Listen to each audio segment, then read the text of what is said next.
How does somebody that is born and raised in the United States make his way all the way to Italy? I feel like I always had composure without the technical ability, but putting those two together, like just keep doing those little things over and over, and eventually it'll just make you a better player.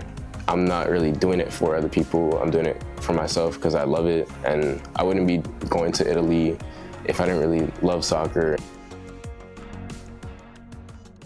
Hey, Ultrafooty family, what's going on? This is Dylan Evande, co-owner and founder of Ultrafooty. By the time you click this video and listen to this interview, the young man and guest that's sitting next to me will have completed his transfer from New York Red Bulls Academy to AC Milan as part of the Milan Futuro project. The journey that we share dates back multiple years, and it's an honor to see where he's come from then to now. And without further ado, I would like to introduce Astin Mbaye. I've known you for quite some time. Yeah. The people don't necessarily know you, but this is an opportunity for you to kind of give them a glimpse into who you are. For the people that are sitting at home and they're kind of trying to gain an understanding as to how this all came about, let's try to tap a little bit more into the recruitment process. How does somebody from that is born and raised in the United States make his way all the way to Italy?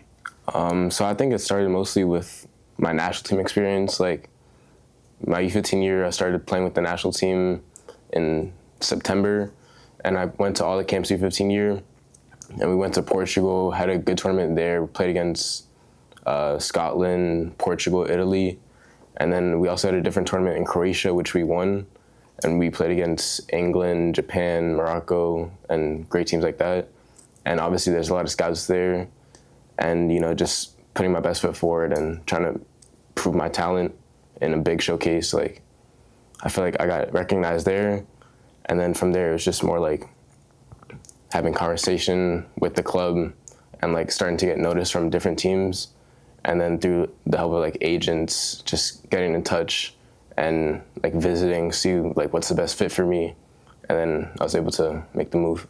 All right, so let's dissect that a little bit. Let's rewind and take that entire process and break it down to its simplest form. So the national team, right? Obviously a huge feat for you to accomplish and how you got there. What were the steps that had to go into you getting that visibility to getting to that national platform? It was a lot of hard work. Like U14 year wasn't the best year for me. Like didn't have any call-ups to the ID camps, didn't really get much recognition from them. But it's more so just like putting in work with you, like just trying my best at practice, like doing all I could in games to try to prove that I was a player that I could be. And, eventually like the hard work paid off, and I was able to get my first call up in the first camp of U15 year. And it was U15 year, just made all the camps. Right, so I know how you came into our house, but a lot of people don't know how that kind of came about. So speaking on the work that was put in behind closed doors, talk a little bit about the integration into Ultrafooty and how you got here. So I started my U14 year coming to Ultrafooty. I was struggling a little bit at Red Bulls, wasn't technically great, was starting to be on the bench, not playing much minutes. And I came to Ultrafooty like seeking help and like trying to get better and improve myself. And it definitely helped me a lot, like just improving my technical ability so where I could use my composure, because I felt like I always had composure without the technical ability, but putting those two together like made me so much of a better player. And using that ability and like not just technical ability, but also the training sessions with older players during the winter, like gave me more experience to a higher speed of play. And going back to Red Bulls, everything seemed easier, and it was easier to integrate back into the team after doing extra training with Ultrafooty. So you speak about composure, and you broke that down into two forms, composure on the field and off the field. And you said you always feel as though you had composure without the technical ability. So that's a little interesting, because now I want to dive more into personality and how that factors into what you see on the field. So speak about composure and what exactly you mean when you describe composure being an aspect of your game that you had that was off the field. I feel like naturally I'm a pretty just calm person, like always going with the flow, and I'm not going to be going crazy or doing anything outlandish, just chilling. And I like to be at home, just naturally like an introvert, and that kind of translated onto the field. Like if somebody was pressing me, I didn't really feel the pressure. It was just more so, let me try my best to like get out of the situation, or it's not like I feel rushed to try to get out of anything. It's more so just playing calm and composed. Do you feel as though, so there's a lot of players that feel as though they can have one personality off the field, and then when they get on the field, it's a completely different monster. Yeah. Are there elements of your game that change when you get onto the field, or is it always just the same personality that we see? I feel like that's something that I've struggled with a little bit, like bringing the aggressiveness and like trying to be a leader for my team, because naturally off the field, I'm a little bit more quiet and more calm. But I think the more comfortable I got with being a role on the team, I've naturally like began to speak more, become more aggressive, and like become more of a leader on the team, like communicating with my back line and like just being a loud presence on the field, which I kind of have to be if you want to be a center back playing at a high level. So at first it was kind of a hard transition, but I feel like that's a part of my personality which kind of switches on and off the field. Yeah, so a lot about personality and imposter syndrome when you're in athletics and just competitive sports is a huge part of it. So speak about those early struggles, right?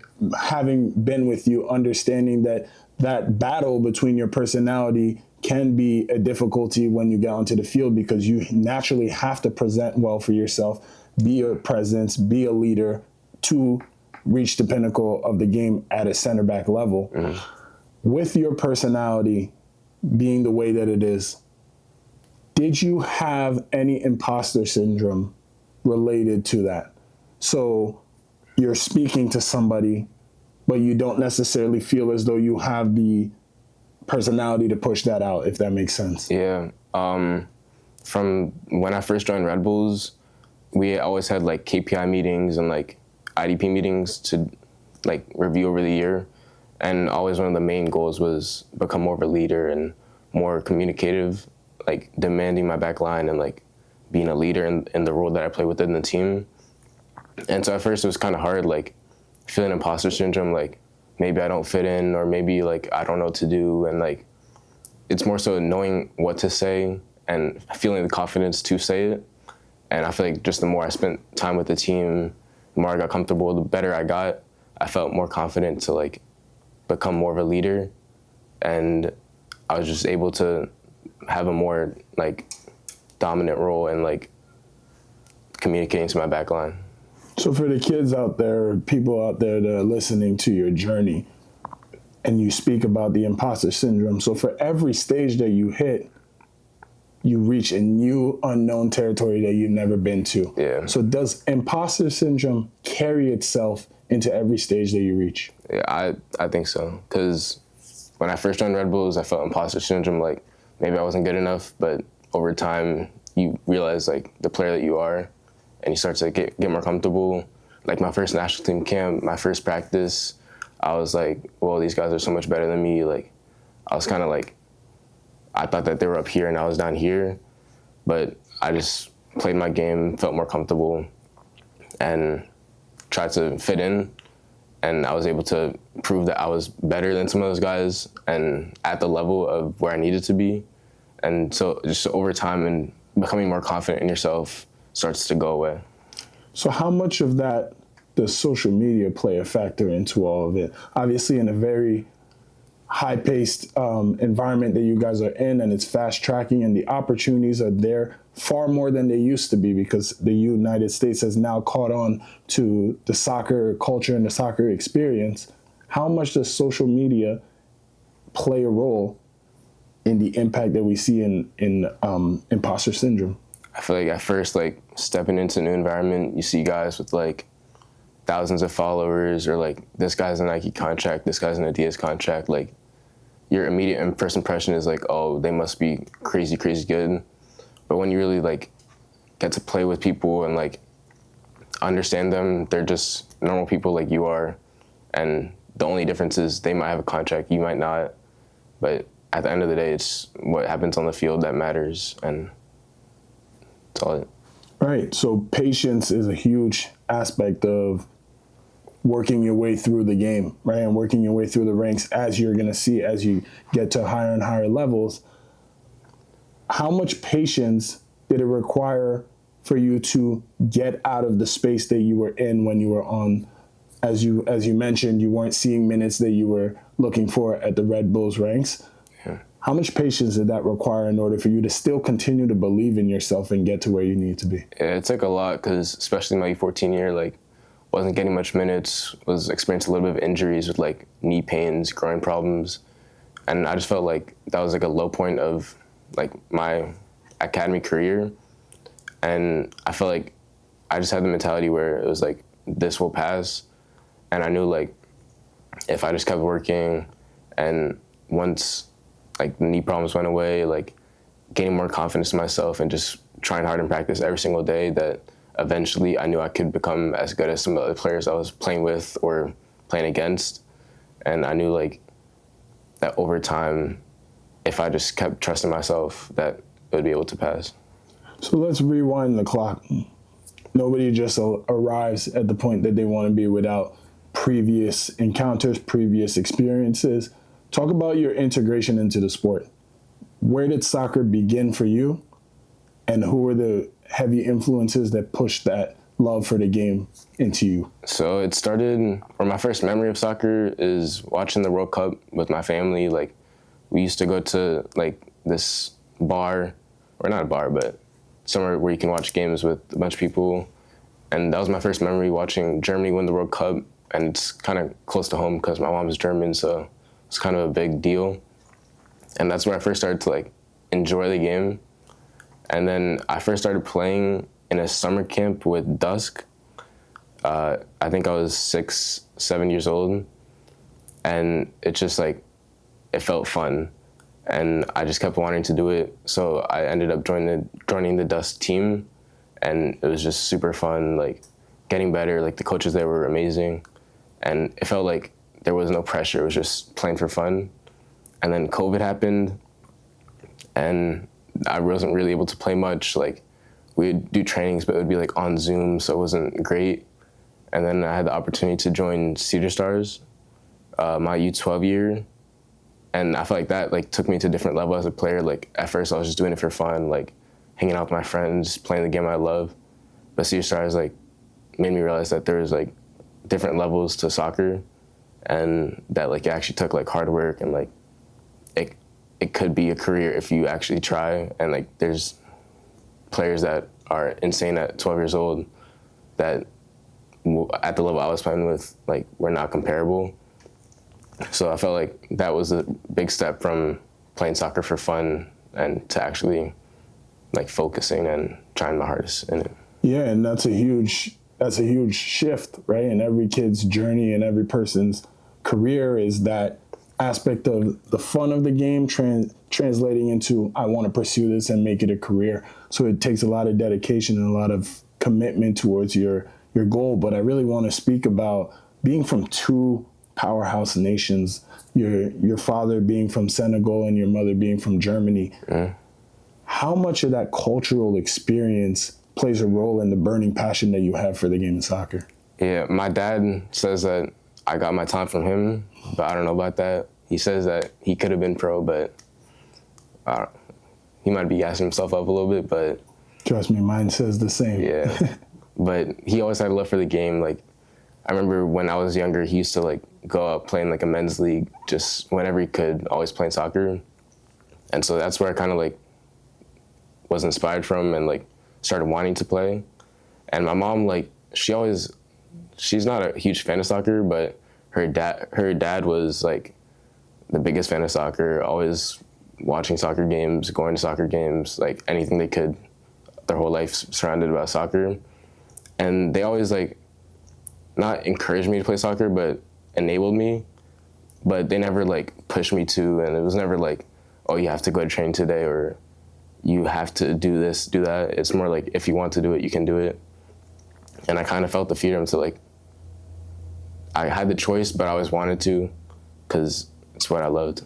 And how much do you think that plays a role in a young person's career, having the parental influence that either guides and assists versus pushes and aids? I think guides and assists is much better tactic for like raising young kids. Like I had some teammates who never really liked soccer, but they were good at it, and their parents like push on them.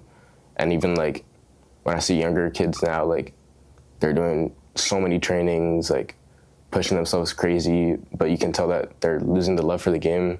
So I feel like at a young age, it's more important to like actually love the game and do what you like and have fun what you're doing than to be so focused on, oh, I need to go pro right now, or like focused on, I need to be here, I need to be there, instead of just having fun. So now, fighting that same battle of the fun versus the competitive side of things, you now engulf yourself into a journey that is going to be much more competitive than the fun aspect that you once had when you were a kid. So that transition to Italy, how are you dealing with that? How are you mentally preparing yourself for that? Are there things that you are doing on your spare time to propel yourself when you get there? Yeah, I think the main thing that I've been doing to like prepare myself when I get there is trying to learn the language, because I feel like once you build relationship with people there, everything will get easier. And a big part of that is just being able to speak Italian. So every night after school and like after practice, I'll like go on YouTube, and I have like a 30-day course on how to learn Italian, and just finding different ways like Duolingo, just doing anything I could to learn Italian as quick as I can, because I feel like that'll be a big step. And then also like staying fit and making sure I'm in the best possible shape for when I do go. Like I don't want to be coming in preseason day one and be behind everybody. I want to be putting my best foot forward and be the best player I can be when I get there. So it's just also taking time with like family and friends and like enjoying their presence before I leave. So like, because I know I won't have that when I go there, moving by myself. So it's just like taking everything in and enjoying it all for once before I leave. Right. So preparation in all senses is what it sounds like, making sure that you're getting as much exposure to the things that you will no longer have exposure to. So that's amazing to hear that you're immersed in your journey. You're very present in what's going on, so that when you no longer have those things around you, you value them a whole lot more.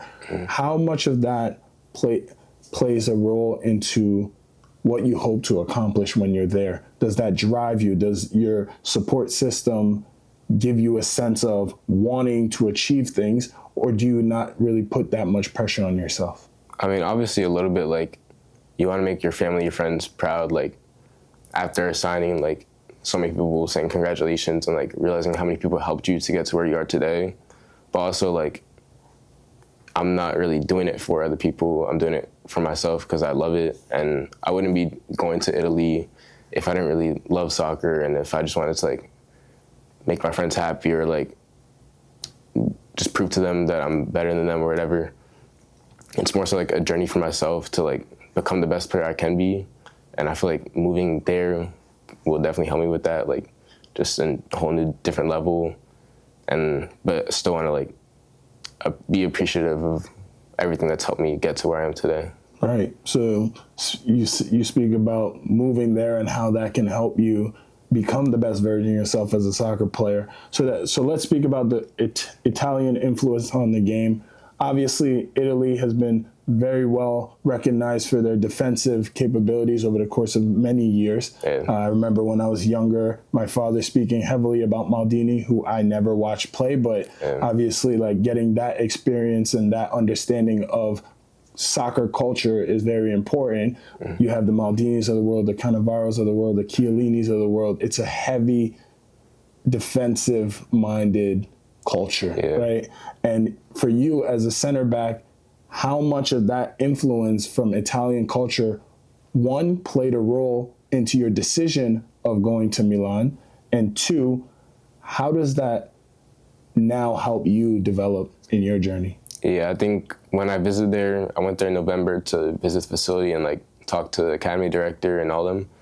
And they were just telling me about like how many great center backs that they have produced, and like the philosophy of how they play, and just like how Italy in general just is the best way for center backs to develop because of the very defensive minded like tactics and philosophy within the culture. And so I think it was just like, I could see myself becoming a better center back there than pretty much anywhere else. And then, what was the second part? Well, I mean, you kind of knocked at it, but just, you can continue to expand on that. Yeah, I feel like it was just a good opportunity for me to grow as a player.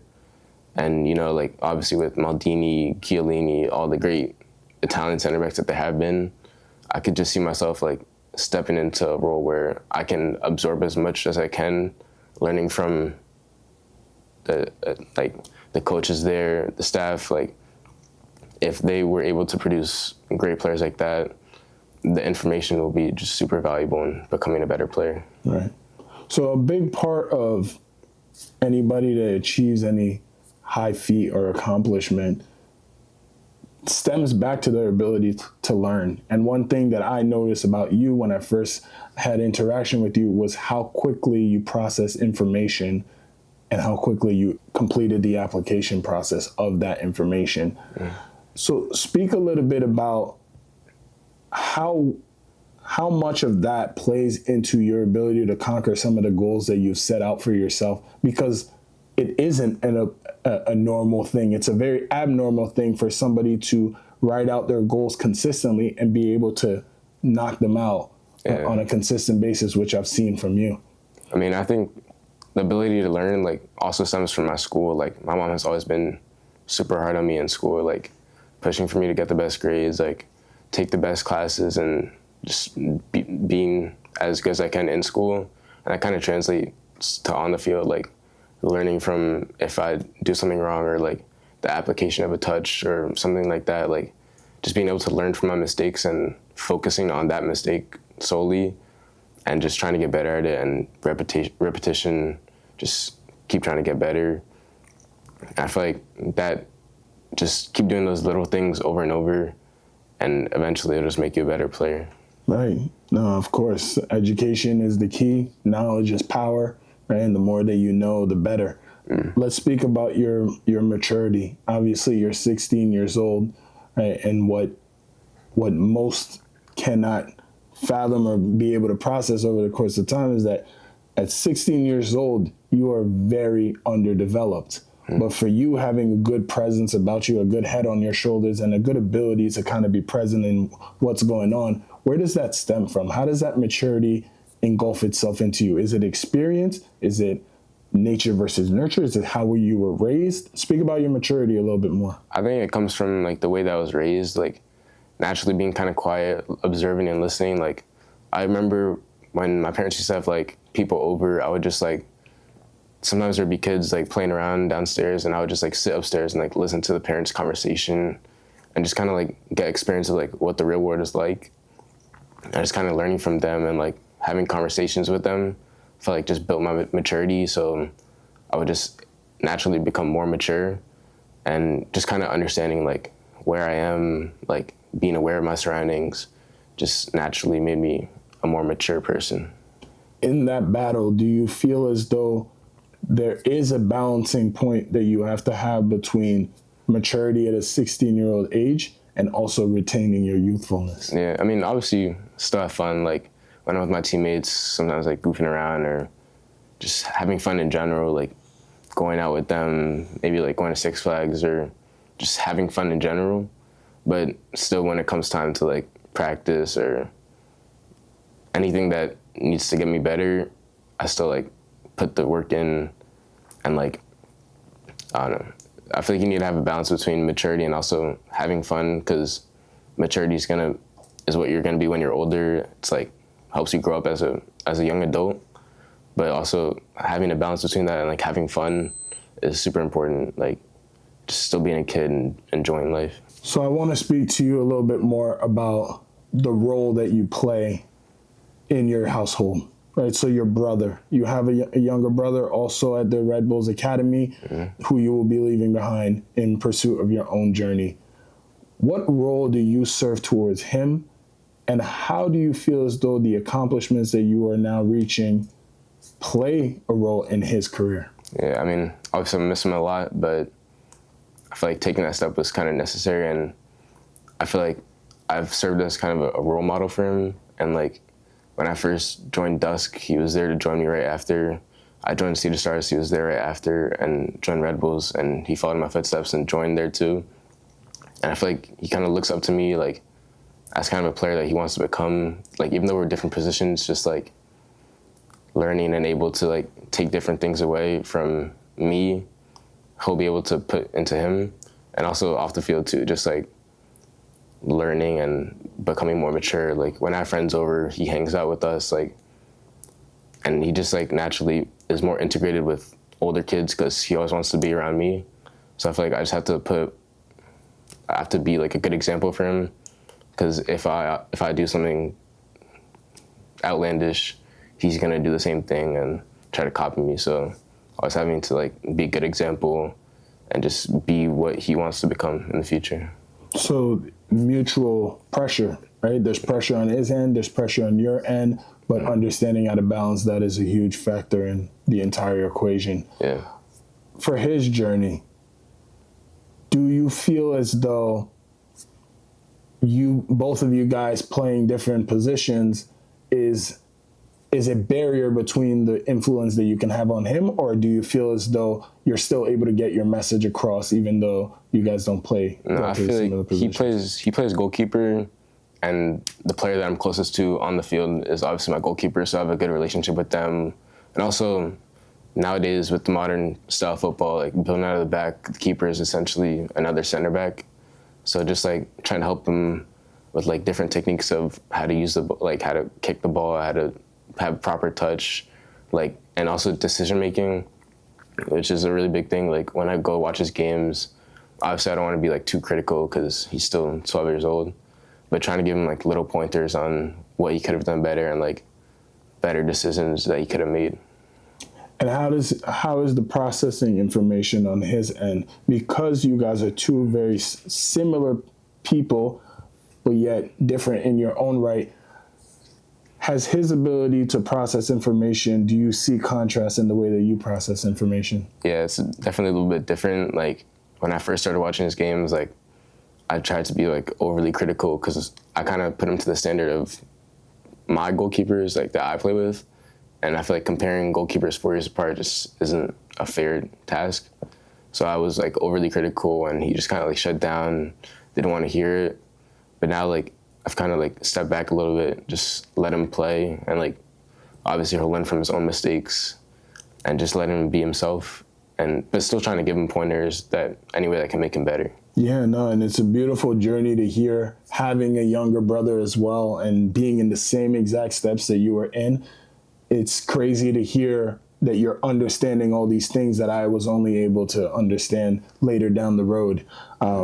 Understanding that you are going to put heavy pressure onto them in the initial phases of trying to assist because you don't understand that guidance and what truly being a leader is. But being an older brother, in a sense, also helps you as a player, because you now have a role that you serve in your own household, and then you also have a role that you serve on the field. So I've always felt as though being a brother and an older brother at that services me very well in terms of my presence on the pitch. And it's nice to hear that you also can take a little bit of an understanding as to that. All right, so lastly, thing that I want to talk about is when you're going there. Obviously, we don't want to overshare because everybody has their own personal goals that I believe that they need to hold dearly to their heart. How do you what are the visions that you have for yourself as you're embarking on this new jersey? My mindset is journey. Wow.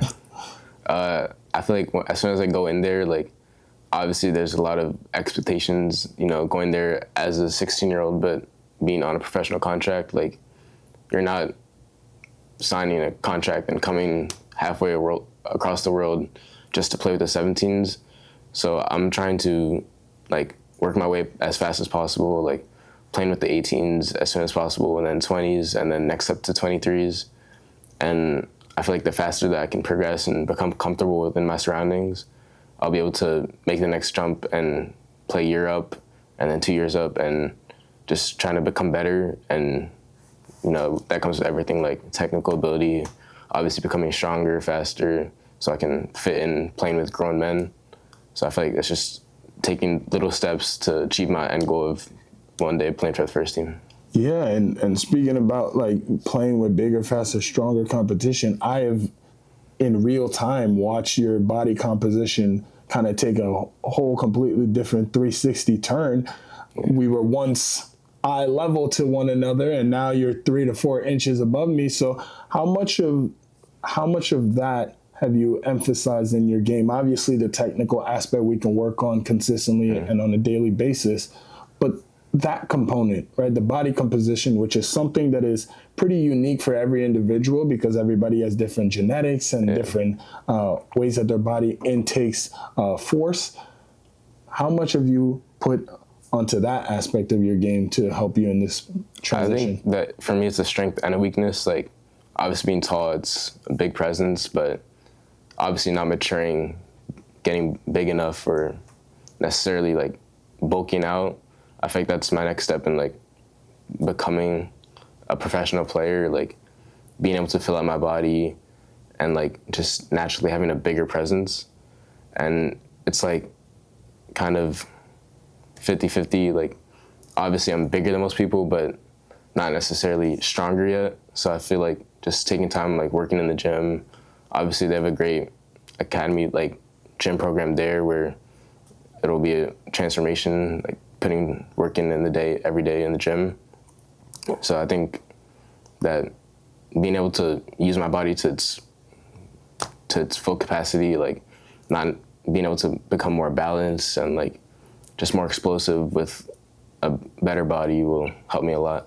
Yeah, and I think one of the hardest battles as an athlete as you're going through your growth spurt, which you are still in the process of doing, is understanding your body. How comfortable do you feel in that process right now of fully understanding your body? Do you still think that you're in the learning phase of it? Do you think you're halfway through the journey? Or do you think you have a full understanding of nutrition, of body composition, of exercises, and everything that entails? I think I've definitely got better. Like back in U14 year, I was like a sloppy mess. Like I used to fall over every time I got pushed or shoved.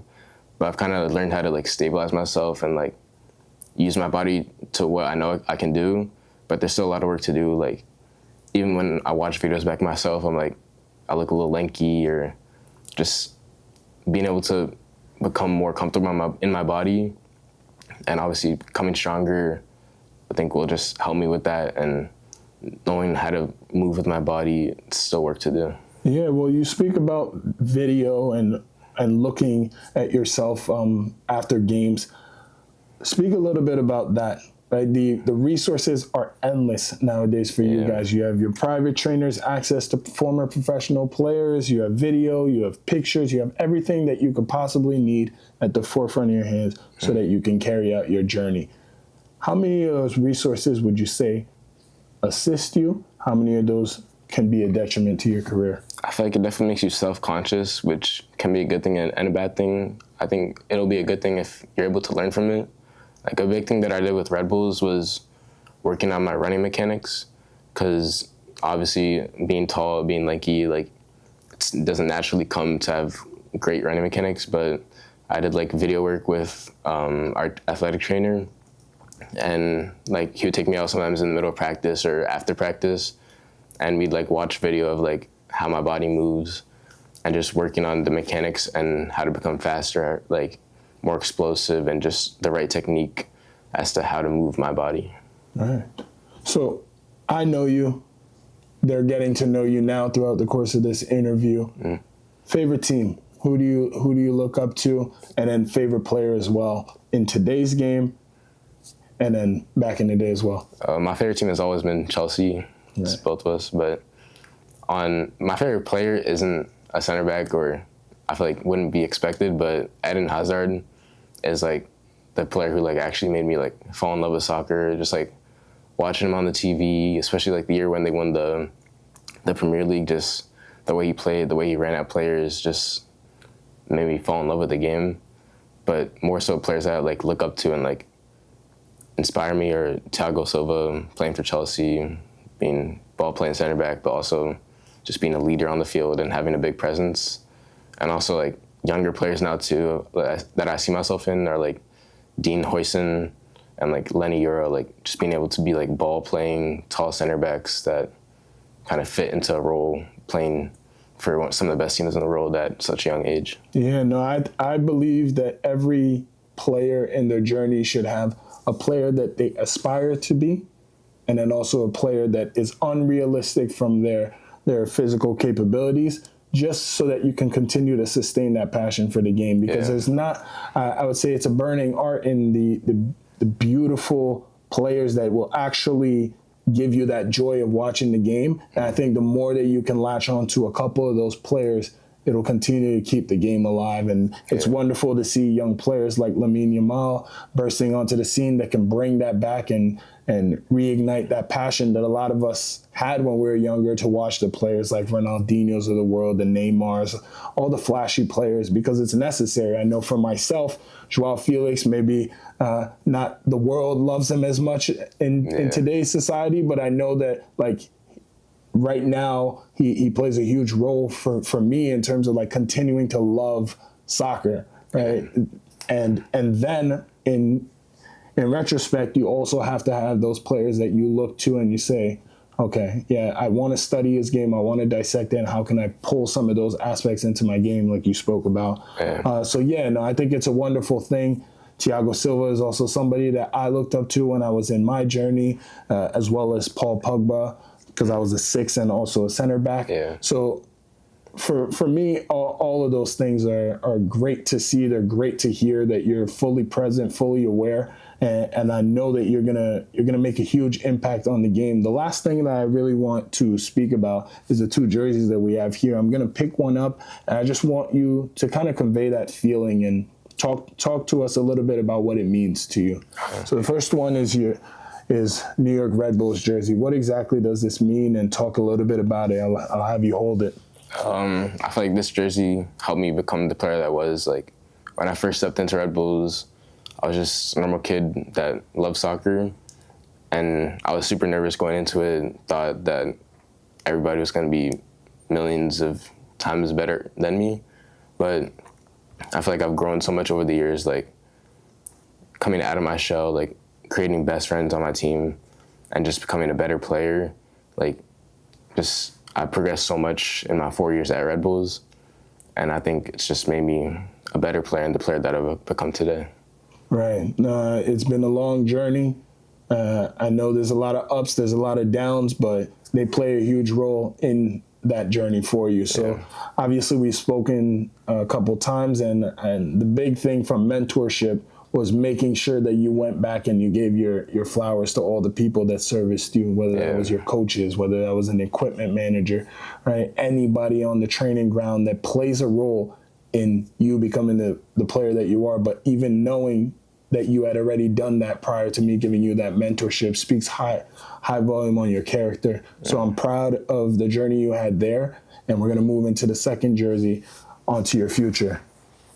So this is your Milan jersey. Speak a little bit about that.